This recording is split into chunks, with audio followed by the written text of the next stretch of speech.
All right. What's going on, everybody out there? It's Ron Brown, LMT, the People's Fitness Professional. And tonight we have Dr. L. Aleem Bey in the building. Today we're going to discuss, are African Americans really Native Americans tonight? We're going to talk about that. Before we do, let's run this commercial. Here we go. Peace family. Welcome to NYP Talk Show. This is more than a podcast. It's a conscious platform rooted in truth and culture. From the 5% Nation, Nation of Islam, Moorish movement, and Masonry. Our mission is to reclaim our narrative and uplift the African diaspora with real stories and real conversations. Support us through super chats during live shows, donations on Cash App, GoFundMe, Patreon, or Buzzsprout, and by repping our official merch, available on our website and right here on YouTube's merch shelf. Every dollar, every super chat, every hoodie builds the movement. This is NYP Talk Show. All right, we're back. We're back. Thank you for coming out this evening, Dr. Aleem Bey. Before we get started, how you doing, first off? I'm doing good. That's peace. That's peace. So now, I want to, online right now, there's a lot going on. You got the conversation between Professor James Smalls, and you have his issue with the FBA group and things like that. And that's like they're going back and forth, so to speak. And, it's kind of a hot topic right now. And there's a lot of I would say people who do not subscribe to the fact that African Americans are Native Americans. And, I just want to build with you on that. And what's your see on that? I'm going to say I like the way in which that Dr. Clyde Winters explained it to me. We have the genetics of European wars. We have the genetics of American Indians called Moors. We also have the genetics of Africans. The thing is, when you take a DNA test, it is trying to make a determination if you are Paleoamerican or if you are African, born here 400 years ago on slave ships. And the problem is with that is that no one has yet given us the answer to something that I asked 20 years ago. And before me, Brother Hakeem H.Y. Bey asked the same question. What was the distillation process for the Europeans on the ships in which that took 4 months for them to travel from where they was located at in Europe to North America? Okay. What was the distillation process turning salt water into fresh water? Okay. And no one has been able to give us an answer for that. And that's the problem in which that we've been having, is that until we can get answers, to something that simple, because obviously no one wants to answer that, because then it would shake the foundation of the whole slave ship theory of the transatlantic slave. All right. So you said, what's the distillation between? What was the distillation? Being able to turn, in other words, nobody believed that Jesus turned water into wine. Mm-hmm. That it was a metaphor. Mm-hmm. At least this is what, metaphysicians say, and so forth and so on. But these same metaphysicians can't tell us how did they turn salt water into fresh water. What machine did they use to distill salt water into fresh water? You mean in order for them to survive on the boats that long? For 4 months. I mean, you need water you can only go for water for about a week and a half. Okay. I like that. Four, That's a four, good point right there. 4 months. Somebody got to tell me something. So that is the issue in which that is going on. And then you go to the major museums throughout the world, and they do not have any symbols of slavery.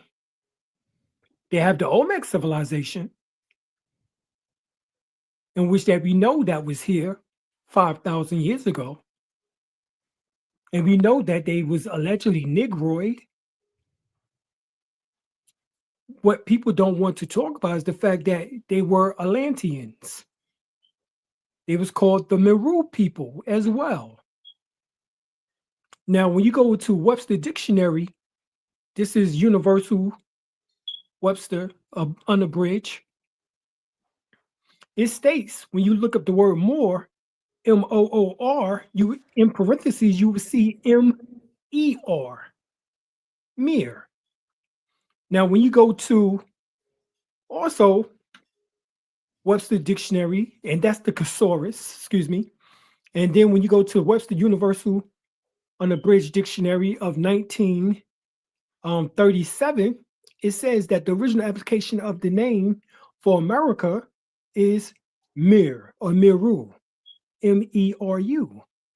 Okay. Now, before you continue, right, we have the brother Wise Dome TV.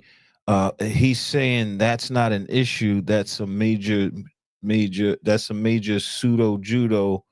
He's disrespectful to our ancestors and our mother. No, I'm not disrespectful. I'm asking a question, and obviously you can't answer it. So I would recommend that you go and do some research and study on that or what I'm talking about, and then come back and give an intelligent answer. Because right now, only thing that is shown is your pseudoism, because you can't answer the question. I can. You Okay, can't. so maybe he's talking about the water part is not an issue. For Oh, me, that's the issue. that to me that's an issue because 4 If months without water. And you got 200 people on the ship. That's interesting. That is packed in like sardines. We talking about vomiting, spitting, shitting, pissing on themselves. 4 months. Somebody got to give me the answer to the distillation process. Until I hear a Moor or American Indian or a so-called European answer that question, we don't have nothing to discuss as far as the so-called slave trade. Because I have yet to hear that from any scholarship coming from the African community and from those who call themselves African Americans or Pan-Africanists. And I know that for a fact because I was there. These are questions in which that they never asked themselves and thus never had the answer for. And because of that, all you can do is give regurgitated nonsense pseudoism. That's all you got? Is pseudo? That's the only word that you know how to use, huh? So the brother's asking, can you show me your books on the transatlantic slave trade? Basically, do you know? I don't know. I want to put words in your mouth, but do you? I was a student of Dr. Ben Yakinen. Case closed. You were a student of I was a student also of Dr. Wayne or Professor Wayne Chandler. Case closed. Okay. So now I want to go to now you were building, you were flowing, right? Now I don't know where you left off. Right. Well, I was talking about Meru, for example. If you get the book in which that is called by Charles Vell, I think is Mystic ancient mystic masonry. There's a portion in there in which that tells us that North America was known as Atlantis. It says America, in parentheses, Atlantis. Now, when you go and do some research, you'll find that Lorneman insisted that the human race issued from Upen Miron, and Theopompus tells us that the people who inhabited Atlantis were the people of Meru. And Meru is the origin of the name America. Okay, so this is what we are put together is the information which is coming from out of Masonic lodges. They are telling us this information. They also tell us that the Meru of India and of the Indian literature is none other than the Meru, who are the people from out of Sudan. Okay, I have a question for you. So, what a measurable? I don't know if you would know this. I'm not sure. I Mhm. guess you would answer this question the best way you can. What measurable percentage of African Americans show Native American ancestry in DNA studies, and how do you explain the overwhelmingly West African genetic markers? That is my thing. Yeah, the West African genetic markers come from the fact of that we mixed in with more than 20,000 Africans who came from out of Mali, who was under the rulership of Abu Bakari II, which was 200 years before Christopher Columbus even came here and sailed the ocean blue. Okay, that's something I gotta rewind. I gotta rewind. Abu Bakari came here with 2,000 ships.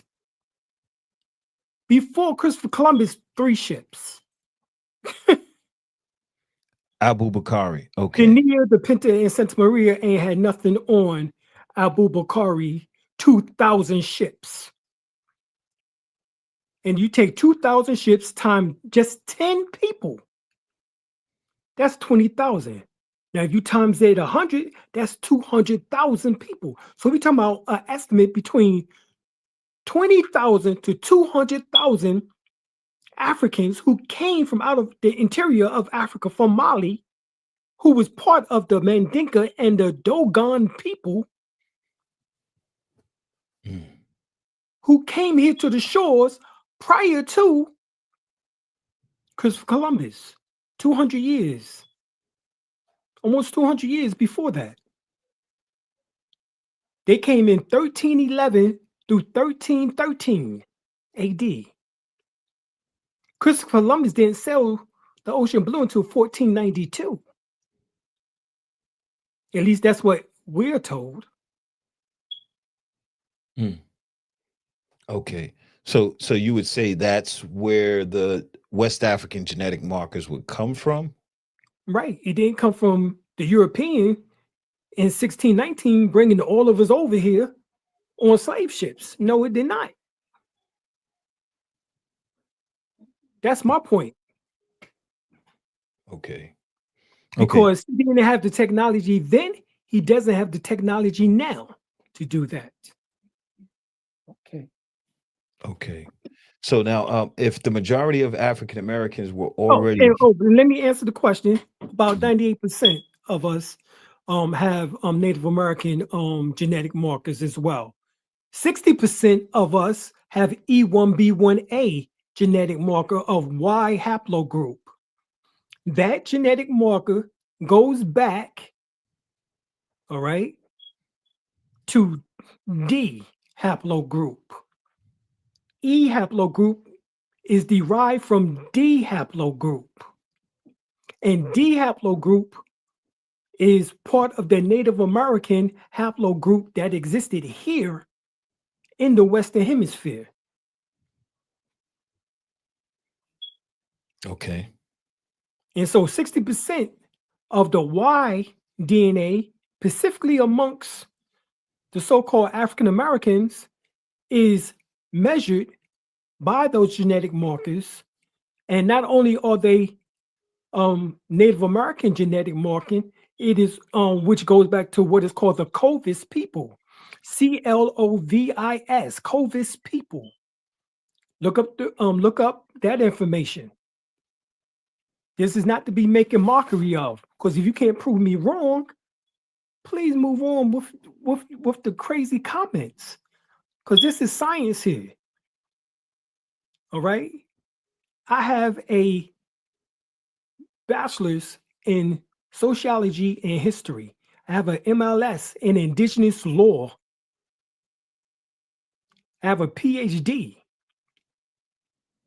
So someone got to come with information in which that I've never heard before.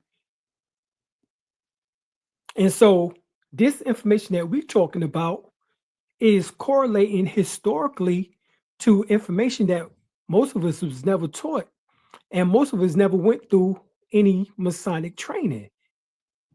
I've gone through Masonic training, as well as also these are historical clues in which that was left in Masonic books, in which that is not a secret. Now I got a question in the chat. Did you take a DNA test? Yes. And my genetic markers, all 22 chromosomes, go back to the Clovis people, which is markers in which that dates back to 13,000 to 14,000 years ago. They don't want to take it further back, because then that means that you would be pre-Clovis people. And technically we were, because there's a question in which that was asked, well, who existed here 50,000 years ago? And that question was answered by an individual who is a doctor and professor from out of South Carolina State University. His name is Albert Goodyear. And he did forensic studies, and he did archaeological studies on the finds that he have gathered from out of the Savannah, Georgia area. And he has stated that these are Negroid genetic markers that he have discovered. And it goes back to 50,000 years ago. So that is 40,000 years before the Siberians is said to have come across the Bering Strait, or what is known as across from out of Russia, China area into Alaska to become the Eskimos and Inuit people and come down into the plains or become the Plain Indians. And then, of course, we know that in the late 1800s and going into the turn of the century of the 1900, we see that there was a court case in which that spoke about the fact of making Chinese Native Americans. The reason why is because they know that the Siberians who came over here are the cousins to the Chinese. So they simply made the Chinese, after they had them to do the San Francisco gold rush in 1849. They didn't know what to do. So they reclassified them, not as Chinese, but as Native Americans. And then you have the $5 Indians, who are the Europeans who came in, and they brought their way into the various tribes, or the so-called 5 civilized tribes. And this is why the 5 civilized tribes are predominantly European to this day. Okay, now, before I go to my next question, the brother Wise, the Dome TV says, ask him what his haplogroups are. My haplogroup, Y haplogroup, is E1B1A, which means that I am a Hebrew Israelite by bloodline, I'm also a Moor, as well as also related to Ramesses III, who sat on the throne of ancient Egypt, Kemet, and who was the father of the Olmecs during the 20th dynastic period. I know exactly who I am. The question is, who are you? All right. Now, if the majority of African Americans were already here, why do nearly all Black families have genealogical records traced back to plantations and not tribal roles? Because they enslaved the people who was here. Why would you travel 3,000 miles away for a trip that takes 4 months, as I just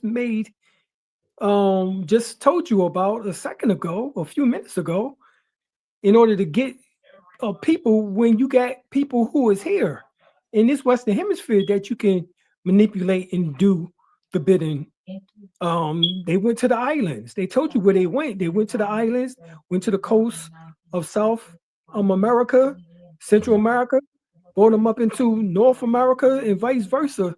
And they just did a triangular move along the coast of the Eastern Hemisphere, the Eastern of the West, as they call it, the West. I believe that the map is upside down personally, and that we're in the East, but that's another story. So I think that they just simply did a triangular motion with the ships instead of traveling all the way over to Africa. They utilized the so-called people who was already here. And we already know that is partly true because they told us early on in history that they had Native Americans as slaves. And then they said that the Native Americans knew the terrain too well, so they had to end up going to Africa in order to get Africans who didn't know the terrain and therefore brought them back so they can be the new slaves. What is it? Rondu. What is a 9V? I don't know what that is. What's a 9V? Okay. So now the third question is, why do indigenous tribes themselves have documented continuous ancestry, distinct languages, and cultures, while most African Americans do not? Because the darker skin Native, or as I would say, American Indians or Moors, the darker skinned Moors who did not accept the reservation and would not accept the plantation was ostracized, and they was reclassified as Negro, Black, and colored. And that is the position that you are in to this very day. Prophet Noble Drew Ali told you that he was raised on the Cherokee reservation. So he was telling us that he was Cherokee. However, because he did not accept the Cherokee label and was put onto a reservation, he was a Moor. Okay. And he brought back the Moorish heritage. As far as saying that we was Moors of Morocco. But Morocco is not what you think it is. Morocco is not the country in Africa. Morocco is the empire. The Moroccan Empire included the United States, because who recognized the United States is the question. It was the Iroquois Confederation who recognized the United States. And the Iroquois Confederation was a group of Moors. And how we know this is because you have the Lenape Moors who met William Penn when he came in which that we have the name Pennsylvania name after to this very day. But that was the territory of the Lenni Lenape people. And the Lenni Lenape people was known as the Delaware Moors. Not only were they called the Delaware Moors, they was also called the Nanacoats. Okay? And they ran all the way up from out of Maryland Delaware, Rhode Island, Pennsylvania, New Jersey, on up into New York. Some of the Lenape remnants are the Montauk, the Shinnecock, even the some go into the fact that right there in Central Park was a whole village of the Seneca people, in which that was buried over by the European in order to make what we now refer to as Central Park. But that was a so-called Moor or American Indian territory or area at one time, what we now call Central Park. That was called Seneca Village. Okay. Now I want to go into the transatlantic slave trade records a little bit, like just speak upon it a little bit. There are meticulous shipping logs, port records, plantation manifest. And only about 300,000, according to Emory University from out of Atlanta, Georgia, states specifically that only about 300,000 Africans was brought here through the transatlantic slave trade. The majority or the vast majority of the so-called slaves went to Brazil, allegedly. That we talked about, which were the millions. Yeah, I saw that. I saw that before. Right. Yeah. Yeah. So that means that this story have changed so many times over the years. Because they told us that they brought millions of us here. Come to find out, it was only 300,000.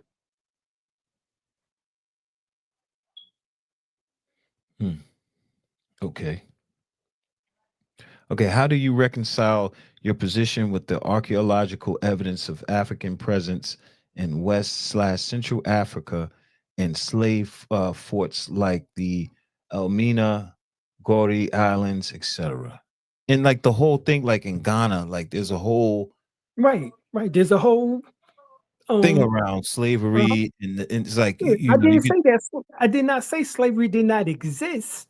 I'm just saying that to bring a massive amount of people on a boat, packed like sardines, there are essentials that you need.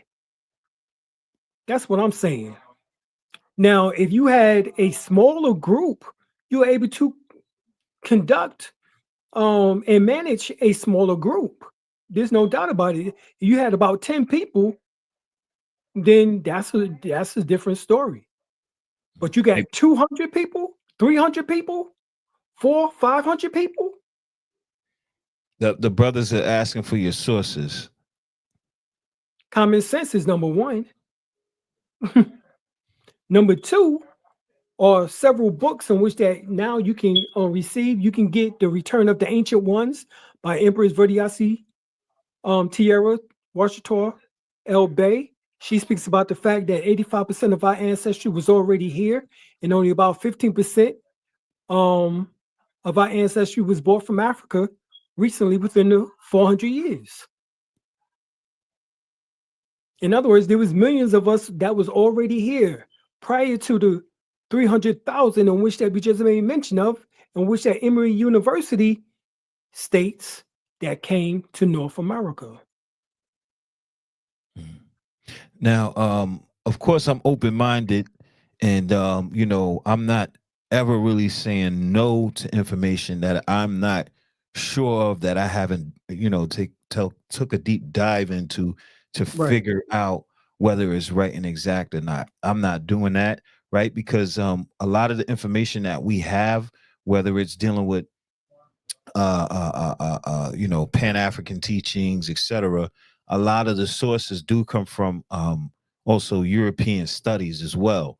So we got to really be careful, right? With our perception and the way we, see things, because it could be, controlled and seen through a European scope, if you will, right? So Right. we gotta be careful and open minded. You got to be careful and open minded. Definitely, for sure. I would like to see. I would This- like to see. I would like to see the sources from our people and what we're saying, and the sources okay. from other historical events as well. Okay, well, let me give you another wonderful Ethiopians of the ancient Kushite Empire, written by Drusilla Houston. She Okay. states in there that there was 3 continents in which that was populated heavily by Negro people. And she says America was one of them. And what's her name? You said. Her name is Drusilla Houston.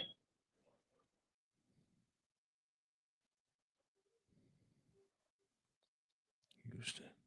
Okay. I'm gonna Yeah. check that out. hmm I'm gonna check that And out. she's the one who wrote about the fact that the first men of the ancient world were the men of Meru. And the word Meru means more or Moors. When you add the U on it, it becomes plural. Mhm. Well, brother, Wise Dome TV, man. We were supposed to do a podcast a while back, man. I'm inviting you. You could build me and you on how you see things as well. As far as the African diaspora, the transatlantic slave trade, and things of that nature. Now, to the sixth question, um, if African Americans were Native Americans in large numbers, why did European colonizers create an entire global economy based on the capture and transport of Africans? Because Africans were not the only ones who was being captured and transported. So were the so-called American Indians, i.e., the Moors. In other words, our forefathers and foremothers as well were taken into slavery and was also, according to my readings, 300 people went back into Europe with Christopher Columbus when he left on his last voyage. I think I read that somewhere. Right, right. He took 300 of us from here to Europe. Now, when I went to the Grand Lodge of England, see, this thing is that most people don't travel. So only thing they got to rely on is a book. But because I get a chance to travel all over the world, I've gone to the Grand Lodge of England. All right. And the curator of the museum portion asked us specifically, how you feel about the possibility of your first black president? Talking about Obama. This was 2008. And it was about a week or two before Obama became president, which we all knew. The whole world knew he was going to become president because I never seen nothing like that before. I mean, they had like he was Michael Jackson. They had posters of him all up, even in Europe, in England. Okay. And when I went there, um, my wife turned around and said, there was more than 9 before him.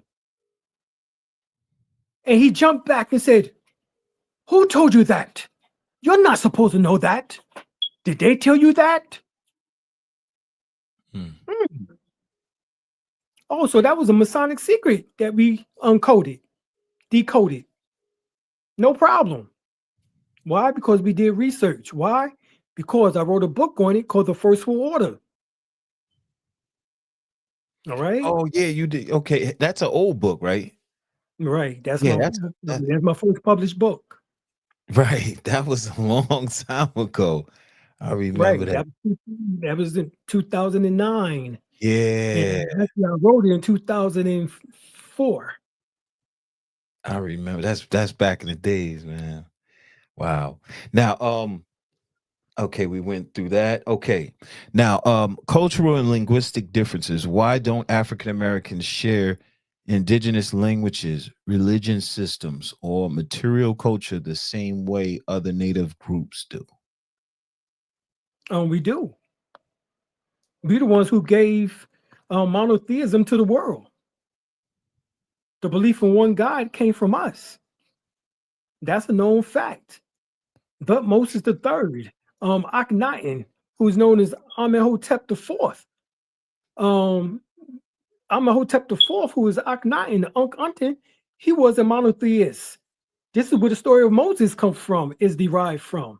This is where the concept of the one God comes from. Is from him. We the ones in which that gave that concept to the world. When we talk about Kodesh and E, that's where the term Christianity comes from. When we talk about Judaism, we got the deity known as Tahuti, who is known as Jehuti. And Jehuti is Judaism. That's the origin of Judaism, is from Tahuti. When we're talking about Islam, we got Sarim. And Sarim is the origin of that, of the religion of Islam. And all three of these ancient practices existed within the ancient mystery school of Egypt, of Kemet. And Kemet was not just in Africa. Kemet had an empire. The dominion was scattered throughout the world. And anybody who do research and study on the ancient Egyptian mystery schools know that there was, if you ever read The Stolen Legacy by George G. James, he tells you that there was more than 18 ancient mystery schools scattered throughout the planet. And there was several in the so-called United States now, in North, South, and Central America. They existed right here. This is why the story of Quetzalcoatl, or what is known as Quetzalcoatl, exists, and why it's almost parallel with the story of Jesus. That he got crucified, that he got that he raised from the dead, that he got, when he was on the cross, he got nailed on the cross. All these types of things, all these same stories was told with Quetzalcoatl, who was known as the plumed serpent, which was right here in North America. So talking about the acknowledgement of the whole freaking religious system of the whole world came from us. What are they talking about? Okay. All right. Now, African cultures such as Yoruba, Khan, Wolof influences is clearly embedded in Black American music, food, and spirituality.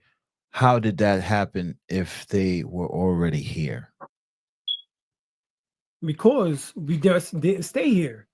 We had a tendency of roaming the world, measuring the world. I mean, how would we, as 5%ers, know the diameter of the planet Earth? Did we just sit on a computer one day and say, hey, let me come up with that concept? Man, listen. 196,400,000 square miles of the planet Earth. Wait, I mean, how we came, huh? Listen, or did we travel the whole world?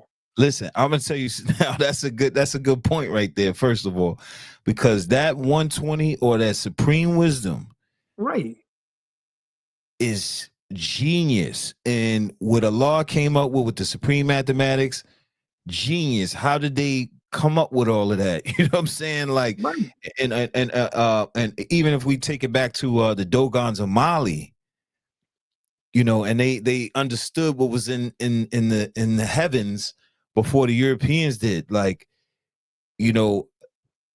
these things, like, how are we able to know these things? You know what I'm saying? Like, where is it coming from? Exactly.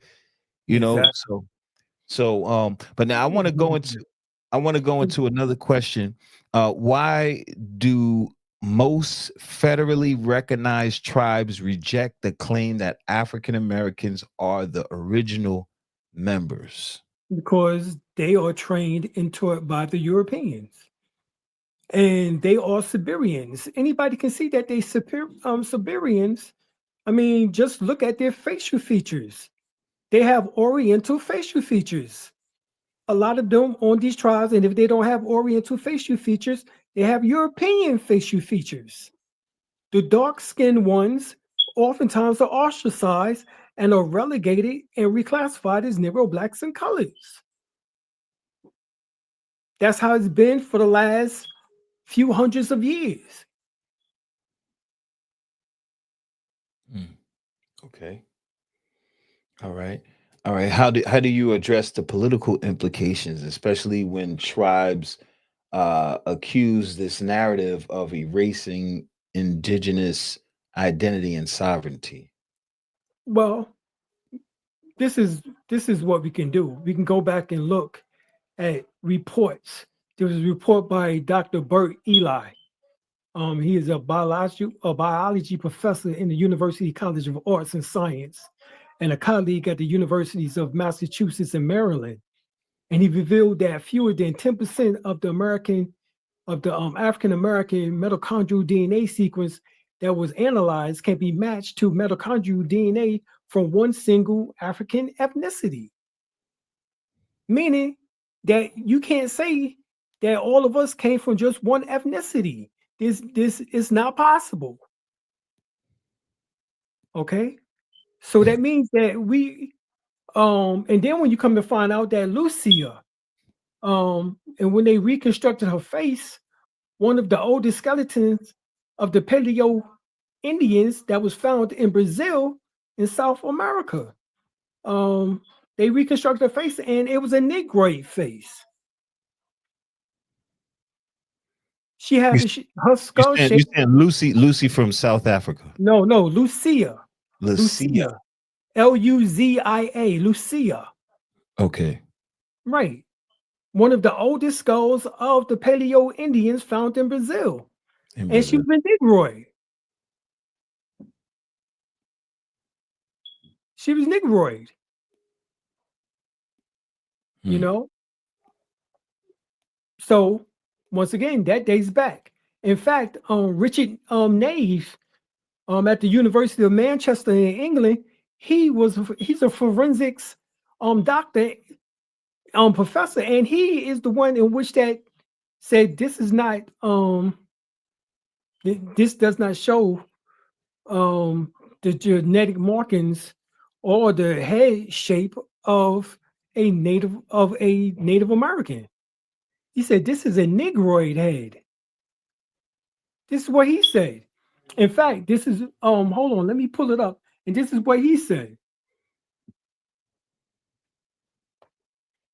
He said, the Brazilian find shows that the New World was discovered tens of thousands of years earlier than previously believed, certainly well before the time of the American Indian. In other words, before the Native Americans. Prehistoric skulls were found buried in layers of soil in Brazilian caves.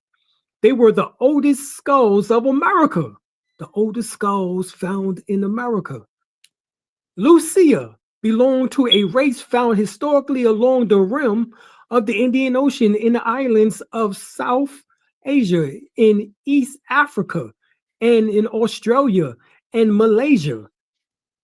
All right, this is BBC. He says, that to me is a Negroid face. It was all of the features that you would associate it with a Negroid face. The proportions of the face doesn't say anything about it being a Mongoloid. This is what he said, British forensic scientist, Richard Naves. So as long as they are coming out and telling the truth, I'm going with what they're saying. Okay. Because I know that it makes common sense that if we are the oldest people on the planet Earth, we just didn't stay in Africa. We was on all 7 continents. Whether it was Pangea or when these continents begin to separate due to earthquake and volcanic activity, we were still there. So you're going to find us no matter what continent that you go to, you're going to find us. Because we are the oldest people on the face of the planet. The original teachers people told us that 1 through 10 on the lessons. Who's the original man? The original man is the Asiatic black man, the maker, the owner, the cream of planet Earth, father of civilization, God of the universe. Right. So who else you gonna find? Who else you gonna find? Actual fact. So it's hard for those who get stuck in Pan-Africanism to think that there was niggas in America before the cracker came on the planet. But I'm telling you, it was. Too bad. I'm sorry to bust your bubble on thinking that you just came from Africa just 400 years ago, bought by the poor European who can't take the sun, but yet he was on the he was out in the sun for 4 months.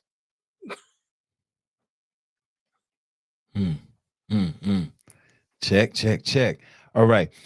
Can you point to peer review historical, anthropological, and genetic research supporting your claims?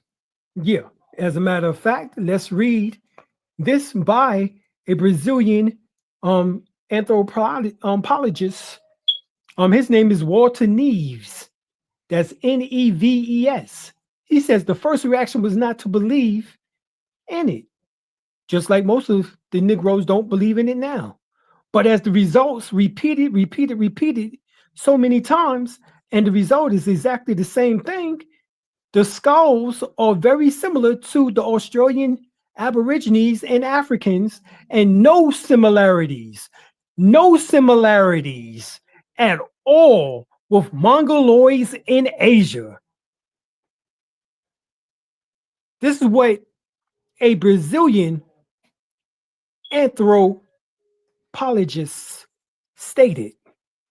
He stated this. Walter Neves. Let me write this. Let me get this down. Walter Neves. Neves. Walter Neves. Dr. Walter Neves. Brazilian scientist, archaeologist, anthropologist. He stated this. He said that the Lucia was a Negroid and nothing to do with Mongoloids in Asia, nor with, he goes even further, nor with Native Americans. I don't mean to cut you off. Willie Humphreys. Why can't this live be shared? I don't know. It must be something wrong with on your end, because this live can be shared for sure. Share it, please. All right. Pardon me. Yep. You can go ahead. Mm-hmm. And so that's what we're talking about. So when Webster Universal Dictionary 1937 states that an Aboriginal American, it gave the definition of American, an Aboriginal, one of the various copper-colored natives found on the American continent by the descendants of European settlers. The following is the original application of the name Meru. And the word Mir, which is the singular of Meru, or Moors. So they're telling you that America is the land of the Moors. Okay. I think I don't know if you guys see his screen is frozen. Oh no, you're good now. It's on point. Okay. All right.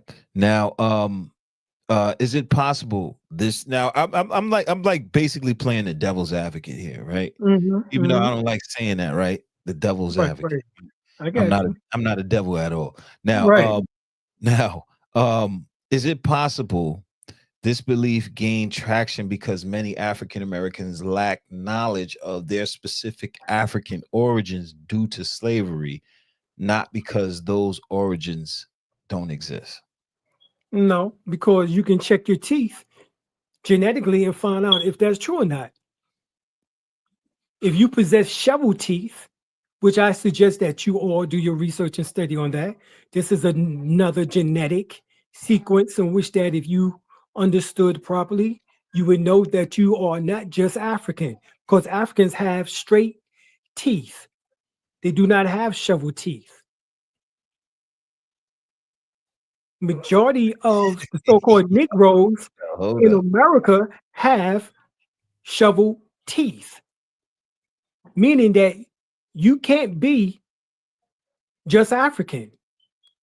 And Dr. Clyde Winters already told us this in his book, that we're not just African. That's the name of the book. Get the book. What's his name? You said? We're not just African, by Dr. Clyde Winters.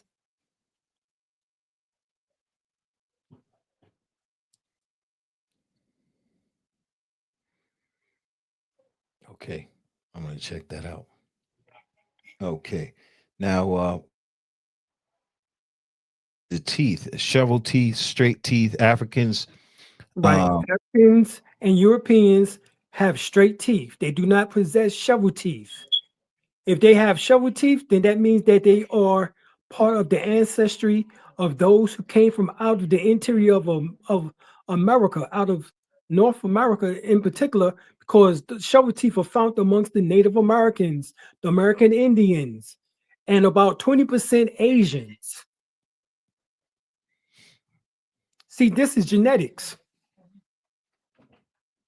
Okay. Do you acknowledge that some groups pushing this claim profit from confusion and historical trauma experienced by Black people? Some could be, but we talking about genetics and history and anthropology, as well as also archaeology, forensics, scientists, and I've mentioned all of that information. So how is that dealing with trauma? We just gave every sequence in which that if you took your ass to school and you're trying to get an A in class, you would have to do the research and study for that. Okay. Now, if a conspiracy at large is rewriting the identity of tens of millions of people existed, who would have benefited and who maintained it for 400 years? If you were the largest mass of people here, and they was able to put those who wanted benefits on reservations and use the largest mass of people by the millions, and they didn't want to go at war with you any longer, what would you begin to start teaching? This land is your land. This land is my land. This land is made for you and me. That's what you would do. Because we went to war with them from 1715 to 1860. And if you don't know the wars, then I suggest you go and do your research once again. You have the Yamasee Wars or Yamasee Wars. You have the Seminole Wars. And you also have the Gullah Geechee Wars. Those were the same people fighting against these individuals through Georgia and Florida. South Carolina, Georgia, and Florida. And they fought the Albion for over 200 years. Almost 200 years. 1715 to 1860.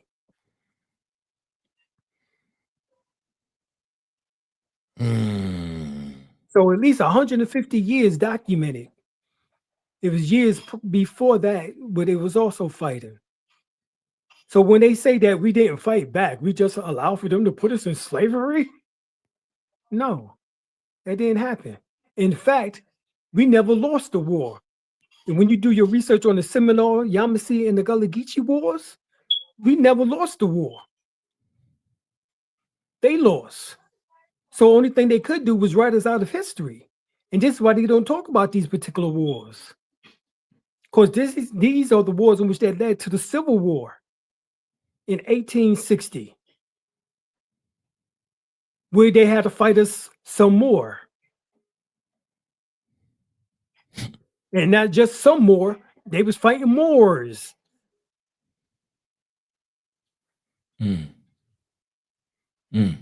Okay. I think that was thorough, brother. That was thorough.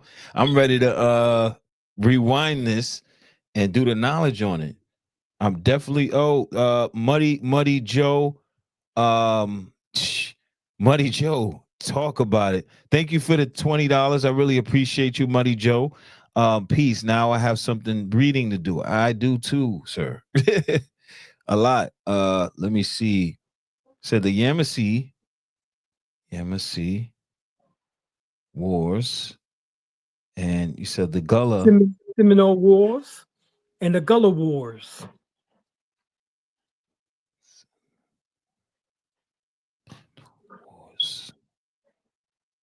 All right. Those wars ran consecutively from 1715 to 1860 till the time of the Civil War. Actually, some say from 1858, but I say it had to be all the way until the Civil War, until we actually gained our freedom in 1863. And then, of course, they claimed that, well, we didn't tell nobody until 2 years later, the 1865, after the Emancipation Proclamation, and all this nonsense. No, that's why they made Abraham Lincoln, who was a Negro, a Melungeon, documented by J.A. Rogers, documented by Sister Ossett in their book, in both of their books, the 5 Negro presidents and then the 6 Black presidents.